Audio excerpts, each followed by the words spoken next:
What's up, guys? PouringRayn here, and we're still playing Saw. We're still picking up collectibles. We're getting pretty close to the end. Only this part and two more parts for the next chapter, and that's it. This first one is a case file. It's coming up pretty quick. It's after the slicer sequence from the last video. You just go down the hall, go down the steps, and pick up the case file on the floor. This next one's pretty quick too. When you get to that furnace room, go to the left, and on the table is the case file. This next one's the Billy doll. It's a little tough to explain, but these pictures of chess pieces are flashing in Morse code. You have to look on the piece of paper to the right to figure out what letter it means. And then you have to find that letter on the chessboard, and then using basic chess moves, figure out what piece it could take. So in this case, it was K, and it can take the 2. So the first number is 2. This next one is the king. And here in a second, I'll see what letter it was. For some reason, I had to check how to move chess pieces again, even though I know how to play chess. Not well, but I know how. I think it was H, and it can take the 7. So it's 2, 7, and then the last one is rook.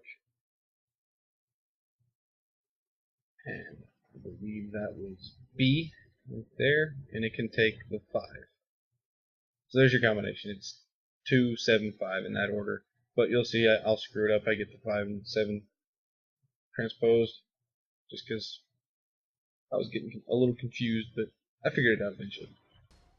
So you open the door, and right behind the door is the Billy doll. Only one more to get. This next one's a case file. After you see a cutscene with the cop and another guy, you're supposed to go through that barbed wire crawl space, but instead go down this ladder. And turn around. Go to the right, and then there's a small room here to the left.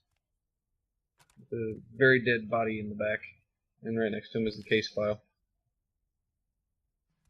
This next one's another case file. You'll recognize this room. This is a major puzzle in the game. Just go to this end of the room, go to the right, and in this corner on a shelf is the case file. Next one's another case file. There'll be a section where you'll have to explore this area of the dungeon, for lack of a better word, and match up or find these numbers written on the wall, and there'll be certain colors, and you just match them up with the colors for the combination lock. You have to do this to progress in the game anyway. And on the shelf here is the case file. Right after that, you climb up the ladder that's right next to that shelf. And once you get to the top, you'll need to go left to progress, but instead go down this stairway and you'll find a puzzle piece. Next one's an audio tape. You'll see this, or you'll get to this floor puzzle, and I completely missed the audio tape. It's right there. It's right at my feet, and I can't see it. It's right through this doorway, right there. There it is.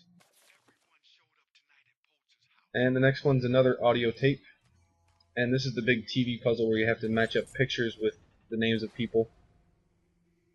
And there's a separate room that's behind me where you can see what matches with what to complete the puzzle. But once you grab that key, the door opens, and on the shelf here to the left is the audio tape. This is at the very end of the chapter. This is the final puzzle. That's Solomon right there. And as soon as this cutscene ends, you need to run to the left, because this is kind of a timed puzzle. And over here on the left in the dark is the puzzle piece. That's it for Chapter 7. Next up, Chapter 8. For more tips, tricks, and videos, visit achievementhunter.com.